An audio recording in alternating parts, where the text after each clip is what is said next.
Recognize this woman? Natalie Portman, right? How about this one? Yeah, that's J-Lo.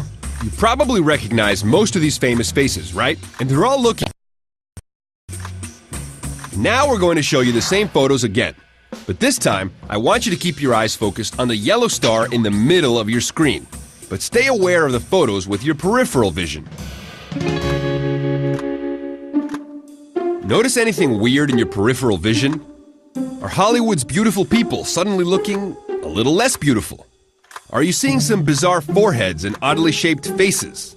If so, that's totally normal. But here's the thing, we're not altering the photos at all. Your brain is. If you want to find out how, stick around. This is a show about your brain and how you see the world around you. We're going to mess with your mind. Oh, that is so weird. And test your powers of perception. Oh my gosh. By showing you how your brain turns images into reality. Whoa. And teach isn't always believing. Awesome. So clear your mind and your eyes and get ready to watch Brain Games. Oh.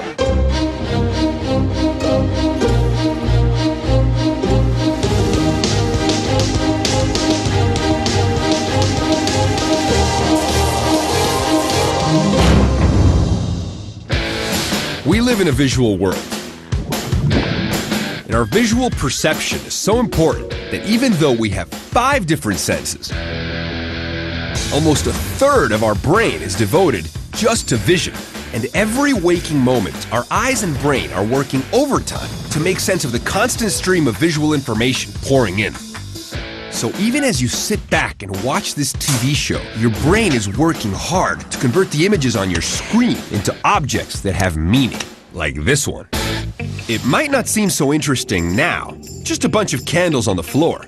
But if we simply change your perspective, you see a whole new reality. This is so wild. It looks like I'm sitting on a cube of fire, right? Ouch. So how does your brain do this? It depends on your perspective. See, the object that you're looking at literally changes depending on where you're standing. From this perspective, it looks like a 3D cube. But from this perspective, two-dimensional rectangle. Your brain is literally trying to make sense, interpreting the images that are being sent to it by your eyes. Perspective equals reality. It's totally insane and hot.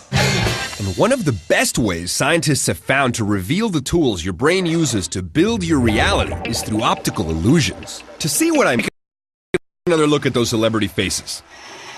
When you look directly at these photos, they appear completely normal. But when we asked you to focus on the star, and your brain began to interpret the faces based to look a little funky. Now look directly at the photos. Everyone looks normal again, right? So how is that possible? It turns out that even particularly good at recognizing faces, our eyes don't give us particularly good resolution with our peripheral vision. So without being able to see the specific details of each face, your brain only notes the contrast between each face, then magnifies those slight differences into freaky features, making J-Lo look more like, oh.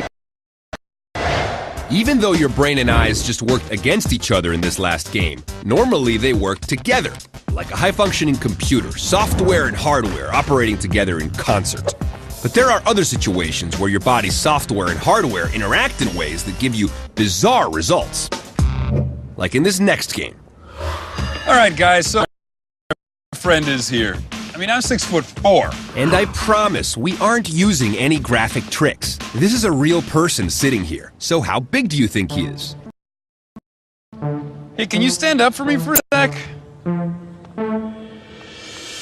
So, what do you think's going on here? Wow, you're a lot bigger than I thought. Take a look at one more with these other park goers watching on our TV monitors and see if you can figure out what's happening. How big do you think this little puppy is? I mean, he's so cute. Well, let's find out, shall we? Come here, boy. Come here. Yes. Look at you. You're growing. Yeah. Pretty wild, right? Surprised you're not alone. That was really amazing. Awesome. So how can a 6'4" guy and a full-grown husky look like miniature versions of themselves? Let me break it down for you. We built something called a Boucher chair, and it's literally designed to play with your visual perception, as cognitive scientist Dr. Dan Simons explained. A chair is taking advantage of something that your visual system does very naturally, which is to assign up perfectly in the world, or probably like that in the world. In reality, the parts of the chair have been separated by a large amount of distance, so the seat of the chair is much farther away than the legs. If you view it from exactly the right spot, we assume that it's... And since you're not expecting the chair to be made of an oversized back and a normal set of legs, your brain stitches the pieces together into an alternate reality, resulting in a man who appears to be tiny. The Boucher chair demonstrates how your brain uses perspective to constantly make adjustments in how you perceive your day-to-day reality. Car door when you're riding down the street. But your brain does this so efficiently that sometimes it can make assumptions about the world around you that simply aren't correct. Don't believe me? Try to answer this simple question. Which of these two women is taller? It's the woman in the black jacket, right? Seems like a good answer. Let's see what some other people thought when Dr. Simons asked them the same question. Look through the black hole right behind you, and I want you to tell me which of the two women looks bigger. The one with the white tank top or the one with the black jacket? The one with the black jacket. I'd say the one with the black jacket. The one with the black jacket, but she looks like she's about 5 feet taller, which can't be. So far, everyone has said that the woman in the black jacket is taller. Was that your answer as well? Anything I could do to change your mind? How about this? Whoa! Does it look like the woman in the white is taller now? Oh, wow, I really can't tell now. The one with the white tank top looks quite a bit taller. Didn't you just say that she was smaller? I did. Confused? Don't worry, you should be. These women are standing in a specially designed room called the Ames room, which was created specifically to mess with your visual perception. The thing about the Ames room is you have to view it from the right place. Right here. The Ames room is designed to create the illusion of a square room, but it's anything but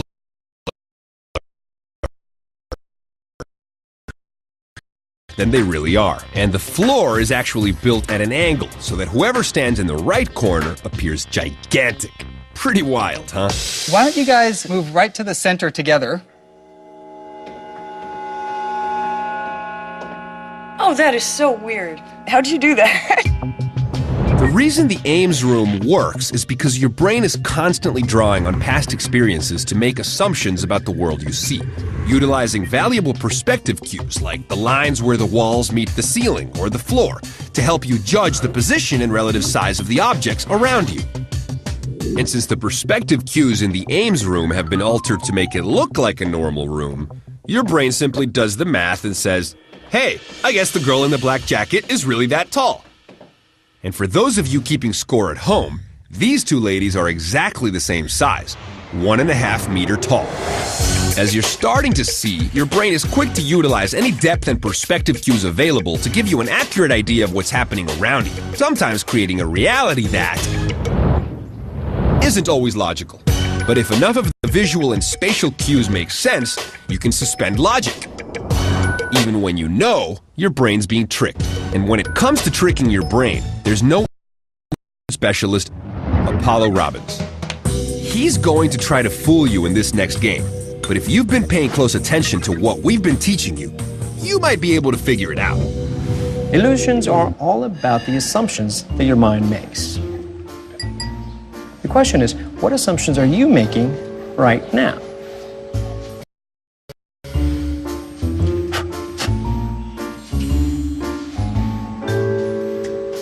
And how do we do that? Why don't you take another look? What assumptions are you making right now?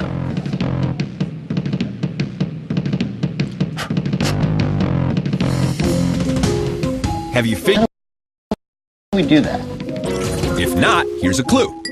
That sound of Apollo tapping on the bottle isn't real. Why? Because this bottle is actually 1 meter behind the table.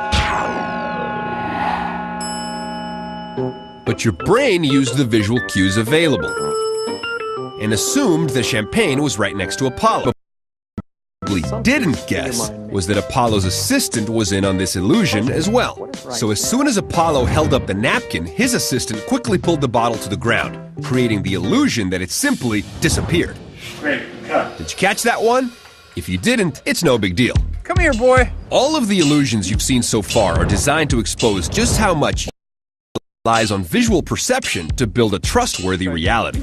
In fact, the visual cues you constantly take in are so important that when you tweak them, even slightly, your whole world can feel a little off the mark. Oh! Want to see what I mean?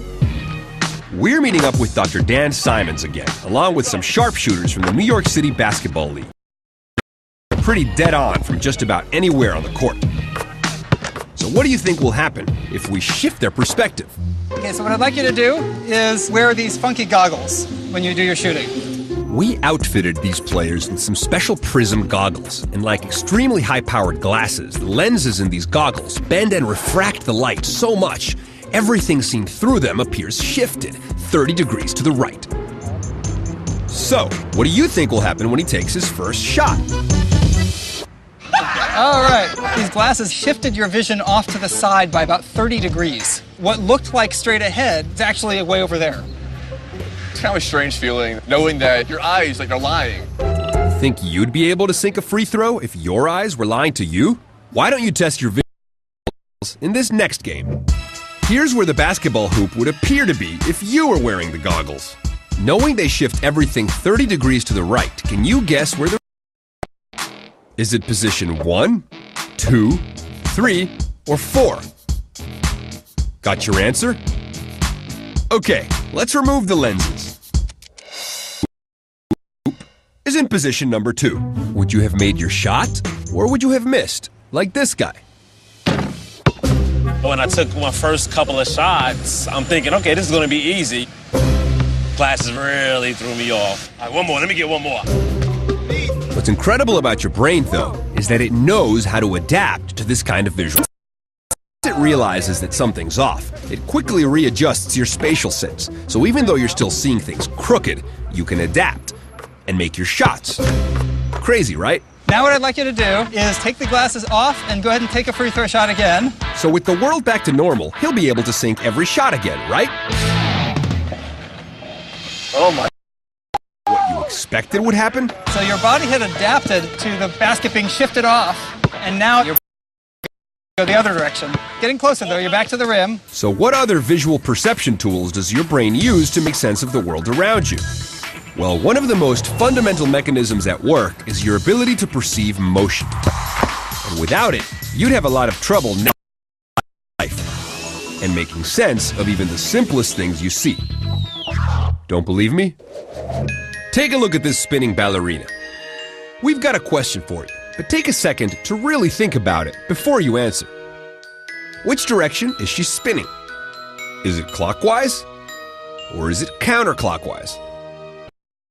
With a friend, feel free to ask them the same question. Got your answer? Well, if you said clockwise, congratulations, you're right. And if you said counterclockwise, I'm sorry, but you're also right. So, how can both answers be correct? As you watch, the cells in the back of your eyes are working to detect motion, either from right to left or left to right. Since here your brain has no additional depth cues, like shadow, perspective lines, or a face, it uses the limited information available to decide on a direction. This is what we call a bistable image. But what exactly is that? A bistable image is an image that can be interpreted in one of two possible ways. And what's interesting about the spinning dancer is you can see it rotating clockwise, or you can see it rotating counterclockwise. It's entirely ambiguous. So if your brain interprets the leg pointing out as the dancer's right leg, she'll spin counterclockwise. But if your brain sees the leg pointing out as the left leg, she'll spin clockwise. In fact, our brains are so hardwired to seek out visual cues that when you look at a side-by-side comparison, both dancers spin the same way, even if we add the face and shadow cues to just one of the dancers. Both spinning the same way? How about now? Did they both suddenly change direction? And what's really cool is that even when we take away the visual cues, our brains will continue to see both dancers spinning in whatever direction the last visual cue indicated, even though we're not altering the silhouette on the left at all. Counterclockwise, clockwise, counterclockwise, clockwise. Phew, my brain's exhausted. We've been working your brain pretty hard, so let's give it a little break. I want you to sit back and relax as you look at this next. Don't look away until I tell you to. Got it? Don't worry, we're not hypnotizing you. But if you keep staring at the spinning wheel, you may notice a pretty cool thing that your eyes and brains do. But you have to keep looking at the spiral. Keep looking. Keep looking. Look at your hand. Wow! Is it spiraling? Or is your entire hand expanding? If so, don't worry. You're not the only one seeing things. Ooh. Wow. What did you experience? It got wider and longer. Are you seeing anything interesting? That's for This sensation is called a motion after effect. And it's what happens when your visual cortex gets overstimulated by one type of continuous motion, as cognitive scientist Dr. Dan Simons explains. A motion after effect is what happens when your brain adapts to something that's moving. When you look at the rotating spiral, the cells that respond to that get fatigued. Then when you look away, they're still fatigued, they're still tired. So the end result is you see exactly the opposite motion when you look at something that's not moving at all. Every time your brain processes an object in motion, like that ballerina, it makes instant the size, shape, speed, and direction of that object. And it's particularly good at isolating the type of object that it knows to be important: faces. You guys recognize this famous brainiac, right? It's Albert Einstein. Now take a look at this mask of Einstein. It may not make you a genius, but can you figure out if this is the front of the mask or the back of the mask? Before we reveal the answer, let's see what some other people thought when we asked them the same question about the famous professor. We're approaching this Einstein mask, and as we get closer, I want you guys To identify which is the front of the mask and which is the back of the mask. Whoa! The back looks like the front. Did you also think the back of the mask was the front? If so, that's a completely normal response. My eyes and my brain were both playing a trick on me at the same time. Just about everyone we showed this mask to couldn't tell the back.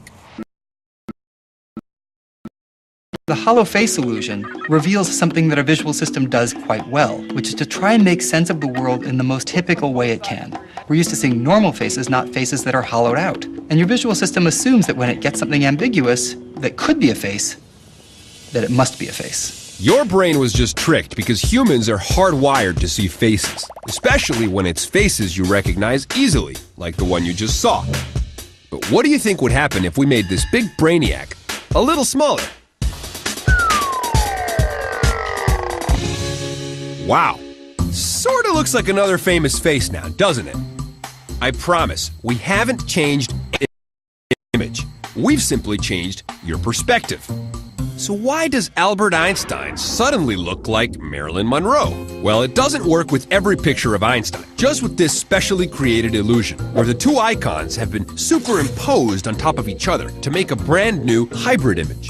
And because your eyes are great at recognizing details up close, the hairs of a mustache, when the image is closer to you, it looks like Albert Einstein.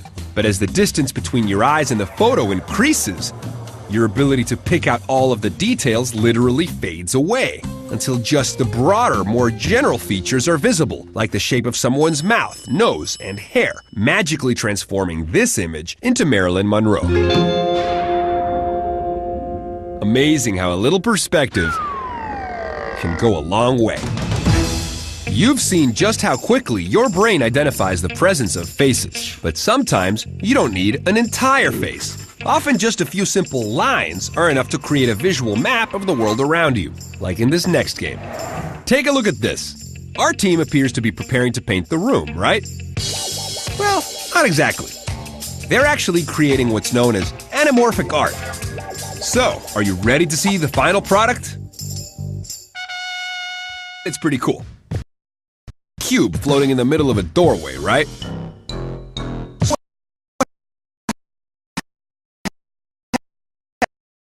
Count them up. Now, if you counted 12 lines, well, that's exactly the right number of lines it takes to draw a cube. 4, 8, and 12. But this is no ordinary cube.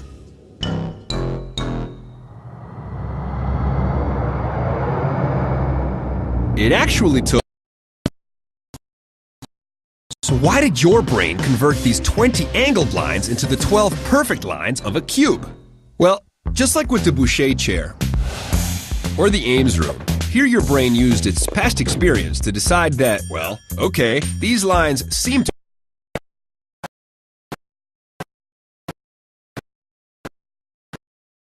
Pretty cool. As you've seen throughout the show, You know, our brains are astonishingly little machines, and one of the coolest ways to see how our brains adapt to the world around us is by looking at optical illusions like this one. or by watching this fine my friend Apollo Robbins. See if you can apply all of the things you've learned about your visual perception to figure out what's going on here. Congratulations, you're masters of perspective. Game. One of these is for you, and one of these is for me. It's pretty simple. Which one of these has more wine? This one or this one? Okay, let's stop right there. The glass on the right does look a little more full, but as you've learned throughout the show, isn't always believing. So which glass do you think has more wine in it? Let's see if you're right. This one is for you, and this one is for me. I guess sometimes it's all about keeping things in perspective. Cheers.